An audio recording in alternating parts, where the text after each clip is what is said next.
नमस्ते जी। 23वीं श्रव्य कणिका वैदिक संपत्ति, जिसके लेखक हैं पंडित रघुनंदन लाल जी शर्मा। पुस्तक का संपादन एवं परिवर्धन किया है स्वामी जगदीश्वरानंद जी सरस्वती द्वारा। पुस्तक का प्रकाशन आध्यात्मिक शोध संस्थान नई दिल्ली द्वारा हुआ है।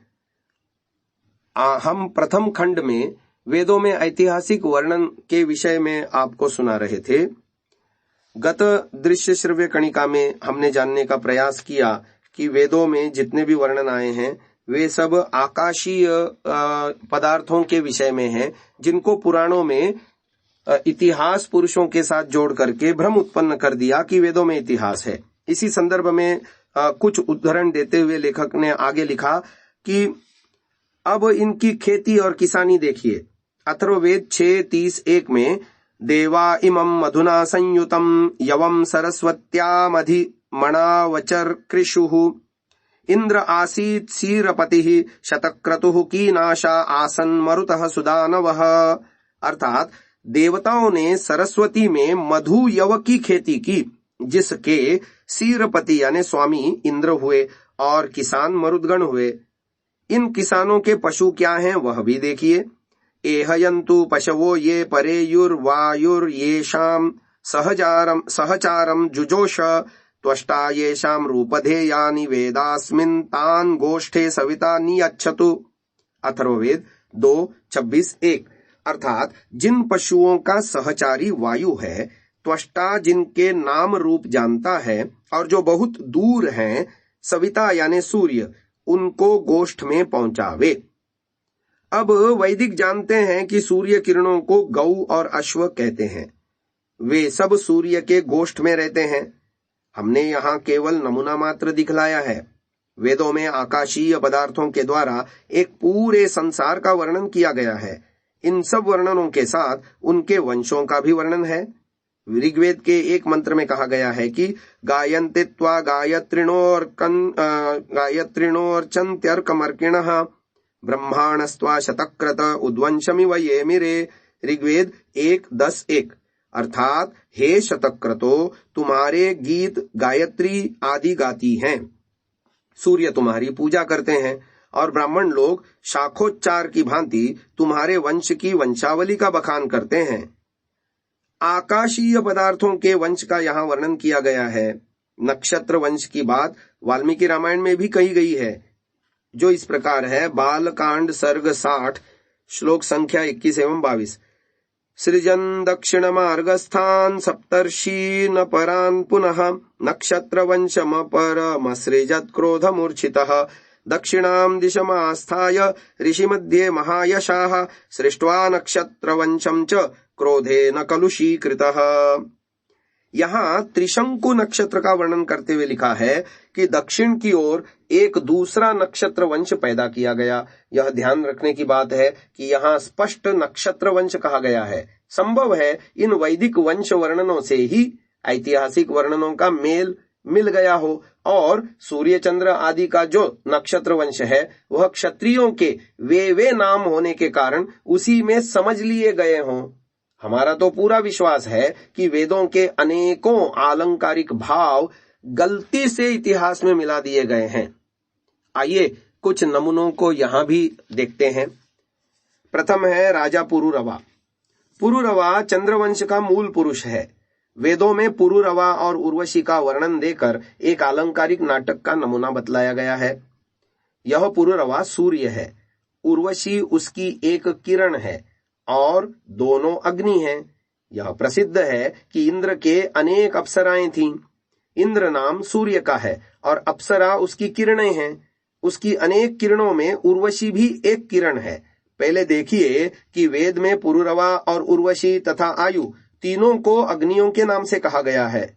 यजुर्वेद 5:2 अग्निर्जनित्रमसि वृषणौस्थ उर्वश्यस्यायुरसि पुरुरवा असि गायत्रेण त्वा छंदसा मंथामि त्रैष्टुभेन त्वा छंदसा मंथामि जागतेन त्वा छंदसा मंथामि।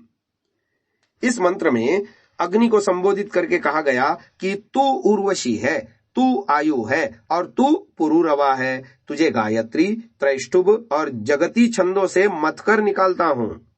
यहाँ आयु शब्द बड़े मार्के का है। यह प्रसिद्ध है कि पुरुरवा और उर्वशी से आयु नामक पुत्र हुआ था। यहाँ उर्वशी और पुरुरवा अग्नि कहे गए हैं। अग्नि से अग्नि की तो उत्पत्ति होती है, इसलिए उन दोनों अग्नियों से पैदा होने वाली यह आयु नामक तीसरी अग्नि भी अग्नि ही है। अग्नि ही सूर्य है और अग्नि ही उसकी किरणें हैं। आगे का मंत्र कैसा स्पष्ट कहता है कि सूर्यो गंधर्वस्तस्य मरीचयो अप्सरसः, यजुर्वेद 18:39।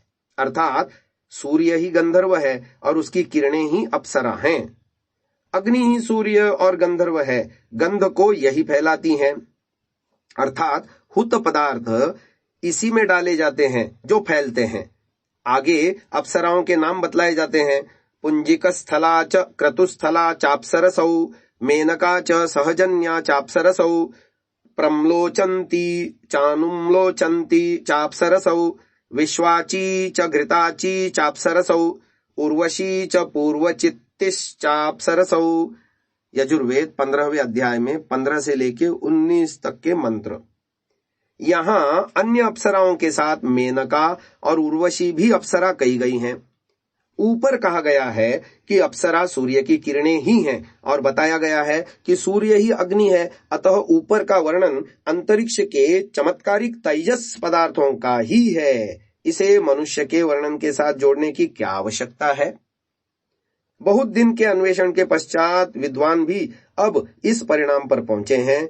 नमूने के लिए उन्हीं के कुछ वाक्यों को पढ़िए। Selected essays volume number 1 page number 408। इस पर प्रोफेसर मैक्समुलर कहते हैं कि यह पुरुरवा उर्वशी की कथा उषा और सूर्य का अलंकारिक भाषा में वर्णन करती है। जिस सूक्त में उर्वशी और पुरुरवा का वर्णन है, उसी के एक मंत्र में कहा गया है कि अंतरिक्ष प्राम रजसो विमानीमुप शिक्षाम्युर्वशीम वसिष्ठः, ऋग्वेद 10:95-17। अर्थात मैं वशिष्ठ यानी सूर्य अंतरिक्ष में घूमने वाली उर्वशी को अपने वश में रखूं। अब बताइए कि क्या अंतरिक्ष में घूमने वाली वस्तु कभी मनुष्य हो सकती है।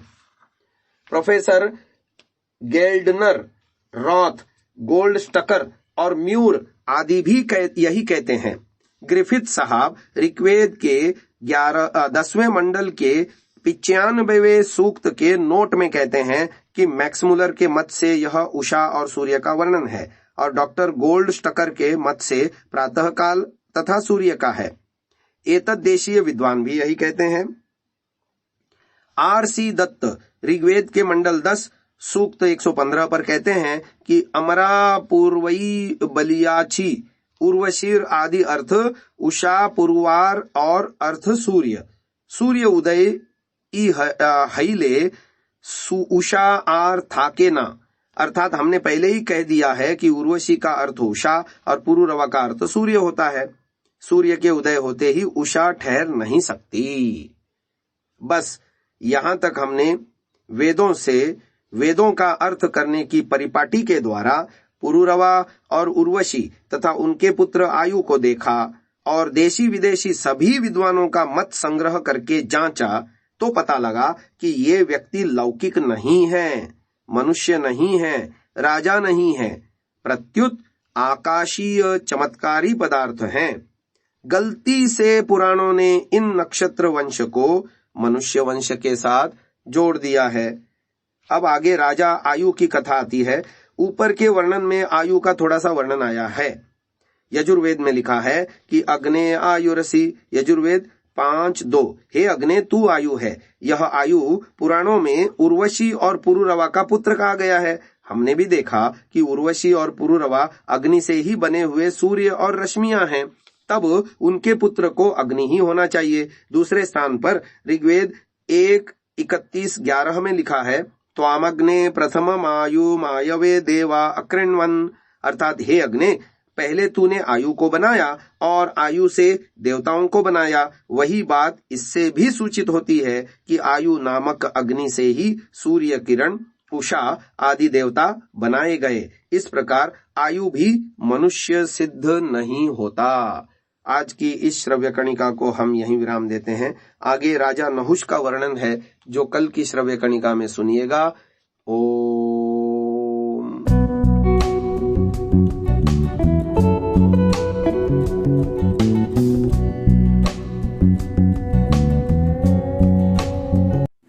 Download Sansa app, R Virdal app, visit sansa.org, rvirdal.in।